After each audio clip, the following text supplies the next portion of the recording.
Hello tout le monde! Bienvenue dans cette nouvelle vidéo, je suis ravi de vous retrouver après tout ce temps, ça fait plaisir, j'espère que vous avez passé de belles fêtes d'Halloween. Aujourd'hui il va être question de deux films souffrant de symptômes assez similaires, et c'est ce qu'on va voir aujourd'hui dans les films du vendredi, Last Night in Soho et The French Dispatch.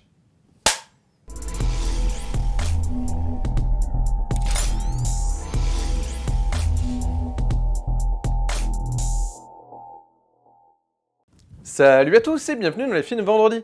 Aujourd'hui j'ai le plaisir de revenir sur Last Night in Soho d'Edgar Wright ainsi que The French Dispatch de Wes Anderson, mais avant toute chose j'aimerais revenir sur Halloween Kills, le deuxième volet du Halloween 2018 de David Gordon Green qui rendait un superbe hommage au travail de John Carpenter sur son Halloween 78 La Nuit des Masques. Nous étions donc en mesure d'attendre un grand film, ou une suite en tout cas valable de ce Halloween 2018, reboot, remake, suite, appelez-le comme vous voulez, en tout cas un très bon cru, de la saga Halloween, au vu de toutes les suites un peu hasardeuses dans les années 80, donc ça faisait plaisir de voir donc ce cinéaste redonner un second souffle, un souffle de jeunesse, sur ce Halloween, qui se concentrait sur le personnage de Laurie Strode, interprété par Jamie Lee Curtis, cette Laurie Strode vieillissante, c'était vraiment la force du premier volet. Et malheureusement, en préambule, j'aimerais en parler forcément, puisque pour Halloween j'avais envie de voir ce film. Écoutez, j'ai été malheureusement déçu, très déçu même, de voir que David Gordon Green a été frileux, en tout cas c'est mon avis, ça ne tient qu'à moi, a été frileux de se concentrer justement uniquement sur l'histoire qui entourait la famille de Laurie Strode pour nous présenter des histoires annexes, pas très intéressantes. Alors la première, c'est une bavure policière que l'on voit dans l'introduction du film, et la seconde, c'est cette histoire de personne pointée du doigt alors qu'elle est innocente, parce que tout le monde pense que c'est Michael Myers, et puis voilà, donc c'est un personnage très secondaire qu'on voyait, enfin au tout début du premier Halloween 2018, qu'on a totalement oublié. Et on nous présente aussi tout un tas d'autres personnages pas très intéressants, notamment celui de Anthony Michael Hall, et toute une bande aussi de personnages qui rappellent les anciens Halloween, bon, faut s'en souvenir, etc. Des petits clins d'œil, on va dire, assez sympathiques pour les fans, mais ça s'arrête là, c'est-à-dire qu'en fait, à part ce discours un petit peu sur, on va dire, ce tribunal populaire qui se passe dans cet hôpital, puisque tout le monde poursuit un méchant qui n'est pas le vrai méchant, quoi, en gros. Bon, c'est pas, ça s'arrête là, quoi. C'est-à-dire que vraiment, il aurait pu avoir justement un discours intéressant sur ça, sur le fait de faire une espèce de tribunal populaire à l'ère des réseaux sociaux. On peut imaginer qu'il y a un calque sur ça si on veut, mais il n'y a pas de grand message, malheureusement. On a une cinématographie qui est un petit peu en dessous de ce qu'on avait vu quand même sur le 2018, en termes de découpage technique, qui était assez virtuose, qui rendait vraiment hommage au plan de John Carpenter. Et là, même s'il y avait un mimétisme un petit peu quelque part dans le 2018, il y avait quand même cet hommage à John Carpenter. Donc au moins c'était salutaire pour ça. Et là, malheureusement, à part quelques kills sympas, on a plein de personnages dont on se fiche, on comprend vraiment pas ce que c'est que ce Big John et Little John, enfin c'est un peu guignolesque. C'est pas... voilà, ça aurait pu être plus développé, quoi. Ça aurait pu être intéressant s'ils avaient été développés, mais malheureusement c'est pas le cas, donc bon voilà. C'est un petit peu dommage. Donc écoutez, assez déçu par ce Halloween Kills. Vraiment, David Gordon Green aurait dû se concentrer, à mon sens, sur l'histoire de Laurie Strode, parce que là, on a une héroïne qui passe son temps à l'hôpital, mais qui est couchée comme ça dans son lit. Vous voyez un petit peu, on est en mesure d'attendre autre chose, quoi. C'est malgré le fait que dans Halloween 2, tout se passait dans l'hôpital, c'était un huis clos et fort intéressant et haletant. Là, malheureusement, une Laurie Strode qui reste couchée pendant 1h30, bon, c'est un petit peu gonflant, quoi. Donc voilà, il aurait dû se concentrer là-dessus plutôt que vraiment nous présenter tout un tas de personnages secondaires inintéressants et guignolesques, vraiment c'est vraiment dommage. Donc écoutez, pour moi c'est une déception malgré évidemment les qualités de David Gordon Green, mais qui ne se retrouvent pas dans ce second volet malheureusement. Donc je n'irai pas voir Halloween Ends, désolé, l'année prochaine, voilà, vraiment, j'avais envie de me faire plaisir avec ce Halloween Kills, si vous voulez, vraiment en m'imaginant un peu comme dans les années 80, on allait voir ces films comme ça, avec des copains, avec quelques pop-corn, et voir des films d'horreur Halloween, vous voyez, c'était un petit peu le côté, cette petite Madeleine de Proust, en fait, quelque part, de voir un Halloween au cinéma, mais malheureusement, ça n'a pas fait son petit effet, voilà, malheureusement. Écoutez, je passe maintenant Au film du jour, il y en a deux. Je commence tout de suite par Last Night in Soho d'Edgar Wright. Alors comme je disais en préambule, vous allez voir, hein, il y a donc des choses assez symptomatiques dans les deux œuvres d'aujourd'hui, Last Night in Soho et The French Dispatch. Mais je commence donc avec Last Night in Soho d'Edgar Wright, qui nous présente l'histoire d'Héloïse, la jeune Héloïse, passionnée de mode, interprétée par Thomasine McKenzie, qui vit avec sa tante. Elle est seule avec sa tante, puisque ses parents sont décédés. Et cette jeune passionnée de mode a la chance de recevoir un courrier favorable pour son admission dans une prestigieuse école de mode à Londres. Donc elle est toute contente, elle va partir. On a un début du film qui nous rappelle un petit peu le début de Suspiria. On a cette jeune passionnée donc, de danse qui va rejoindre une école de danse, une prestigieuse école. Donc ça fait un petit peu écho. Donc déjà, moi d'emblée, j'étais plutôt intrigué. Donc elle arrive dans une chambre d'étudiantes en l'occurrence, donc elle est avec d'autres étudiantes, qui vont un petit peu la bisuter, hein, ça va être un petit peu ça le sujet. Elle avait sa conception de l'école de mode, en fait, avec tous ses étudiants, mais malheureusement, c'est la plus sérieuse de toutes, hein, puisque les autres cherchent uniquement à s'amuser, faire la fête, boire des coups, faire l'amour avec des garçons. Et Héloïse, c'est absolument pas ça qui l'intéresse, c'est vraiment de se concentrer sur son art, sur son ascension dans le milieu de la mode. Donc elle va finir par, finalement, eh bien, sortir de cet univers-là, hein, de chambre étudiant, pour aller chez une vieille dame. Voilà, elle va louer donc une chambre chez une vieille dame. Et c'est là que le film rentre dans sa dimension un petit peu surnaturelle. Elle va donc, lors de ces soirées, hein, la nuit, elle va faire des rêves, des cauchemars, où elle s'imagine, dans les années 60, dans la peau d'une jeune Sandy, donc, qui est une chanteuse, aspirante chanteuse, qui débarque dans un cabaret, dans les années 60, et qui va rencontrer un producteur, interprété par Matt Smith, qui est le 11e docteur de la saga Doctor Who, vous l'aurez reconnu. Donc Sandy, interprétée par Anya Taylor-Joy, que vous avez vu dans The Witch et également The Queen Gambit, le jeu de la dame.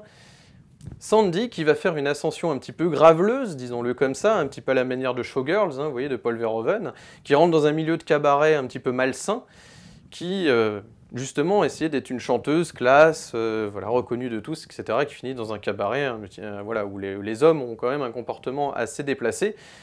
Donc c'est un peu curieux parce que dans un premier temps, le film vous propose en fait une première partie où on sent que le sujet ça va vraiment être la mode, enfin l'école de mode avec finalement cette jalousie qui s'installe auprès des autres étudiantes. Et puis dans un second temps, finalement, le sujet, c'est cette chanteuse, hein, elle s'imagine dans la peau de cette chanteuse qui lui donne de la créativité, donc on comprend en fait à quoi servent ces séquences, à nourrir en fait le personnage d'Héloïse pour montrer sa créativité, puisqu'elle va se mettre à dessiner des costumes et le personnage en fait hein, de Sandy. Donc c'est ça qui va, voilà, c'est le fait qu'elle s'imagine dans la peau de cette fille chaque nuit qui va lui donner de sa créativité. Donc ça c'est bien développé. Mais dans un second temps, ce qui va être plus problématique, c'est tout le côté où finalement on a un second sujet. On ne sait pas trop d'où il sort un peu d'un chapeau. Alors évidemment, on le comprend à l'ère d'aujourd'hui, évidemment, on est dans une mouvance où il y a beaucoup de films comme ça, où on pointe du doigt un peu les hommes et leur déviance, bien sûr, ça c'est tout à fait salutaire, comme Promising Young Woman par exemple. Mais voilà, en fait, ce qui est un peu dommage, c'est qu'on tombe dans un second sujet qui était quand même pas le sujet initial. Ce qui va être un petit peu curieux, parce qu'on a un premier sujet finalement qui est avorté, et qui va laisser place finalement à un second thème, celui des hommes et de leur... eh bien, gestes déplacés, enfin voilà, parce que visuellement ça va être intéressant, parce qu'on va avoir ces zombies violeurs, hein, donc évidemment zombies qui rappellent Shaun of the Dead. On a également le fait que Héloïse travaille dans un bar, donc évidemment ça rappelle le dernier pub avant la fin du monde, The World Ends, avec cette bière. Et nous avons également le côté flashy, pop, qu'on avait adoré dans Scott Pilgrim. Donc voilà. En tant que fan d'Edgar Wright, vous êtes servi, quoi. Vraiment, c'est très généreux. Edgar Wright s'éclate, on sent qu'il s'éclate à faire son film. Il fait des références d'ailleurs au giallo, hein, italien. On sent vraiment toutes ces références esthétiques du cinéma d'horreur, etc. Mais justement, c'est ce qui est dommage, c'est que dans un premier temps, on est dans un thriller assez haletant, et finalement, on finit, en fait, la deuxième partie tombe un peu plus dans le grand guignol, où certes les effets visuels flashy sont sympas, avec les costumes, le travail sur les costumes, le travail sur vraiment la mise en scène, le montage, tout est extraordinaire, mais le propos passe à côté, quoi. C'est-à-dire que ce qui aurait été intéressant, à la manière de The Neon Demon, hein, de Nicolas Winding Refn, qui était justement sur la monstruosité de la beauté, c'est-à-dire la beauté qui est convoitée, donc qui finit par rendre monstrueux les individus par jalousie, ce qui était ça le thème, hein, de montrer le milieu du mannequinat. Et bien là, Edgar Wright, finalement, n'a pas vraiment de propos par rapport à ce milieu-là, mais il nous propose finalement un thème qui ne fait pas vraiment écho au thème principal du film qui est la mode, les filles qui veulent évoluer dans ce milieu-là. Et finalement, il nous fait un sujet finalement sur des producteurs véreux, au comportement malsain.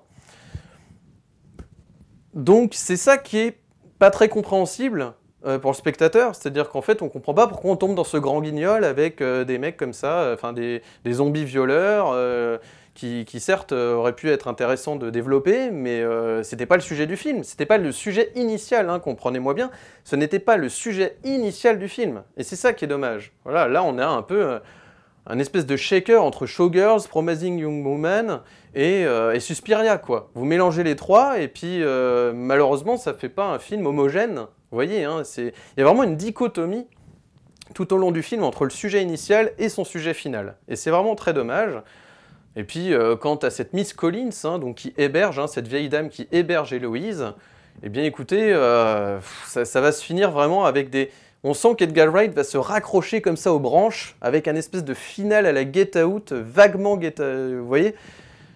C'est un peu curieux, je trouve que déjà c'est suresthétisé, ça c'est le vrai problème du film, c'est que en fait, Edgar Wright a tout misé sur l'esthétique, on sent qu'il se fait plaisir, il s'éclate, quoi. C'est un délire visuel, un pur délire visuel, comme on avait adoré dans Scott Pilgrim, mais qui n'est pas maîtrisé sur son sujet. Voilà, c'est vraiment l'image au détriment de l'histoire, et c'est ça que je reproche et que je regrette, et qui me navre malheureusement, je suis assez déçu par ce film, c'est vraiment ça, c'est le fait de tout miser que sur l'esthétique, quoi. Mais c'est dommage, parce que cette esthétique est généreuse.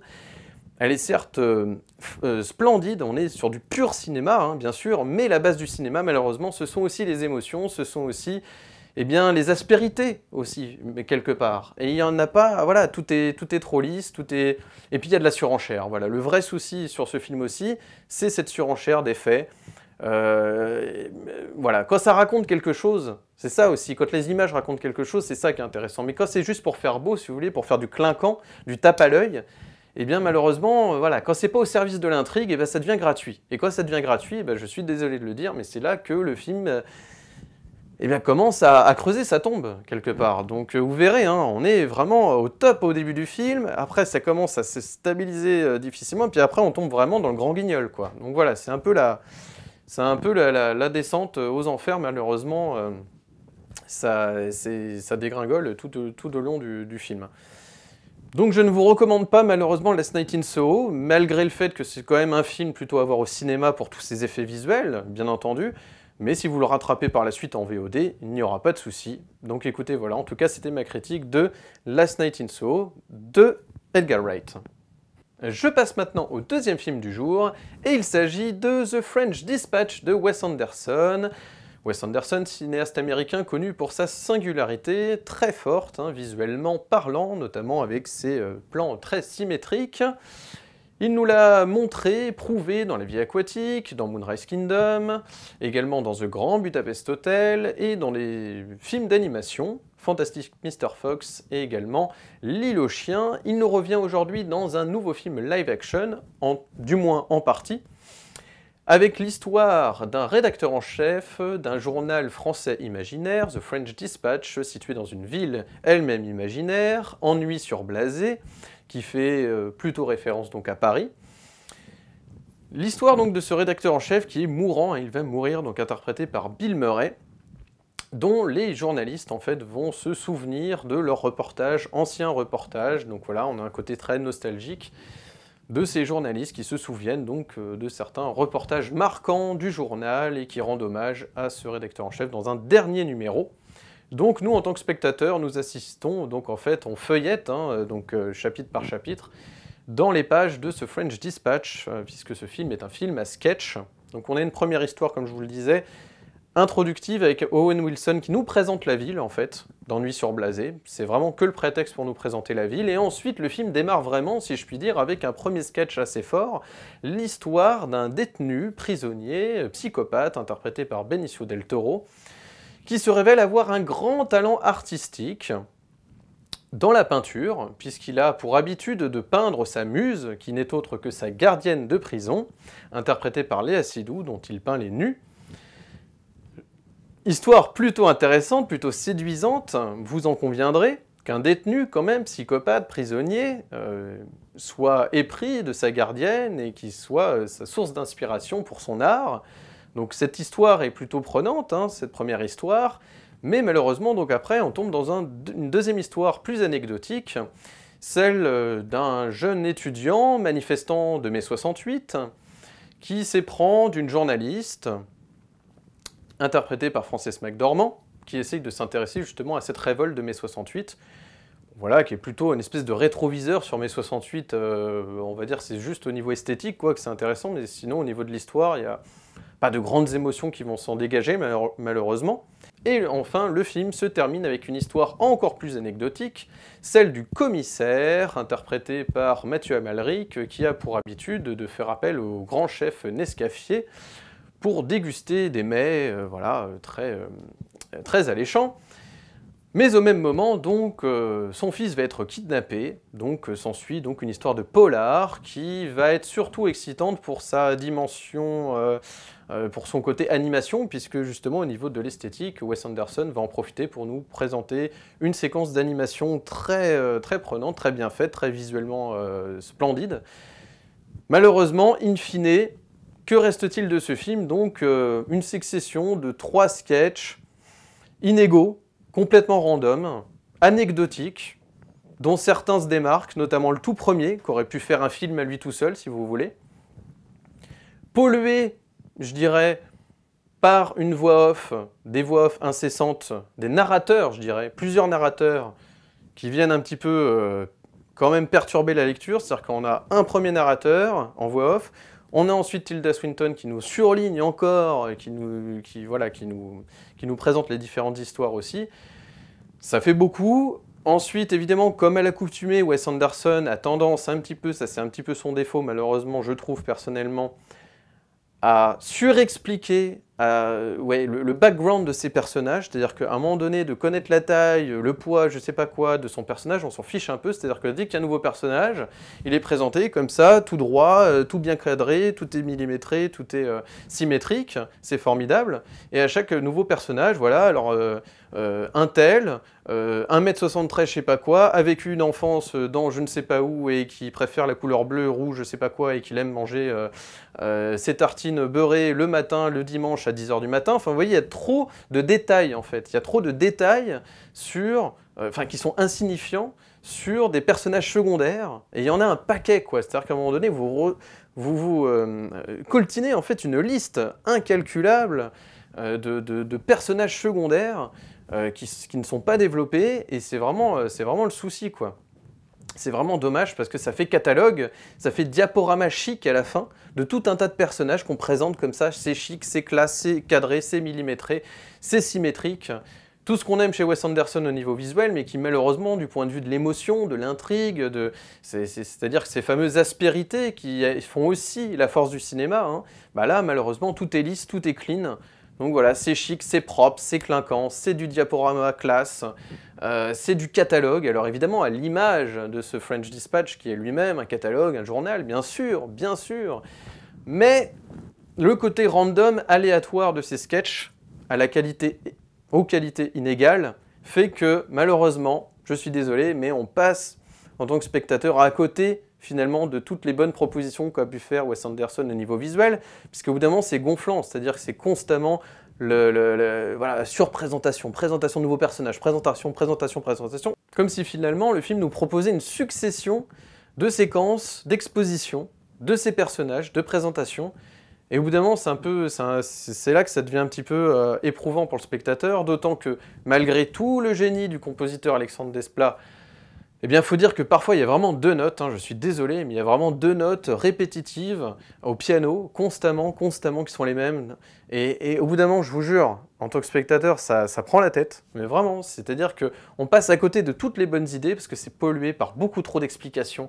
Tout est surexplicatif, tout est narré, le moindre truc qui se passe à l'écran en fait est narré, ce qui fait que les acteurs se retrouvent désincarnés, en fait, ils se retrouvent comme des pions dans son univers, où ils vont d'un point A à un point B, ils font telle action, parce que tout est raconté en voix off. Mais on n'a pas besoin de surexpliquer, justement. Pour le spectateur. Il comprend ce qu'il voit à l'image. Il n'a pas besoin d'être surexplicatif. Et c'est ça qui est dommage. On est censé être sur du cinéma quand même avec une grande finesse. On est chez Wes Anderson, on est chez un grand cinéaste. Mais évidemment, visuellement, tout est généreux. Vous êtes dans l'univers de Wes Anderson, vous avez tous ces codes cinématographiques, mais ça ne suffit pas. Il y a l'écriture. L'écriture va pêcher. Je suis désolé de le dire, mais l'écriture pêche un peu. Parce que trop explicative. Il aurait pu se concentrer sur une histoire, sur ces 3 sketchs inégaux, il aurait pu se concentrer sur une histoire et en faire un film à part entière, il y avait matière en fait. Et le problème c'est que tout est anecdotique sur ce journal. Ou alors il fallait créer tout un film, raconter l'histoire de ce journal. Je ne sais pas. Peut-être que ça aurait été plus intéressant que de se remémorer des vieilles lunes de je sais pas quoi, qui sont juste décoratives, même de mai 68, où c'est juste décoratif, c'est juste beau, clinquant, mais ça ne sert à rien d'autre en fait, c'est un diaporama. Ce film est une vitrine sur une France fantasmée d'antan, voilà, donc c'est sympa, mais il n'y a pas de développement, c'est pas développé, c'est... On vous montre les choses, voilà, on ne rentre pas dans le sujet, on ne traite pas le sujet totalement, on reste encore en surface. C'est malheureusement assez, non pas superficiel, mais artificiel. Voilà, et c'est un peu ce qui me dérange. C'est un peu ce qui me dérange. Donc je ne suis pas tout à fait convaincu, malheureusement, sur ce French Dispatch de Wes Anderson. Donc là aussi, malgré tout le côté visuel très virtuose, il n'y a rien à dire, tout est millimétré, tout est parfait, tout est tellement parfait qu'à la fin vous passez à côté de l'émotion, c'est ça que je vous dis. C'est vraiment, c'est l'écriture qui pêche encore une fois. Malheureusement, c'est ce qui fait que oui, vous pouvez le rattraper en VOD et ne pas forcément le voir dans une salle de cinéma, c'est pas très grave, je suis désolé de le dire. Mais voilà, donc écoutez, je ne vous recommande guère The French Dispatch de Wes Anderson. Voyez plutôt qu'il s'agisse d'Edgar Wright ou de Wes Anderson, je vous renvoie plutôt vers leurs œuvres passées, qui étaient nettement plus fortes. Voilà, je trouve qu'aujourd'hui, malheureusement, il y a peut-être une impasse chez ces deux cinéastes aujourd'hui qui vont peut-être, je l'imagine, je le redoute, s'auto-parodier, finir par s'auto-parodier, comme c'est le cas pour beaucoup de cinéastes au bout d'un moment. Hein, c'est possible qu'il n'y ait plus assez d'inspiration. Écoutez, pour un artiste, ça peut arriver à tous, évidemment, mais je trouve que là, ils arrivent, malheureusement, ces deux cinéastes, vers une impasse. Donc écoutez, j'espère qu'ils me feront mentir par la suite.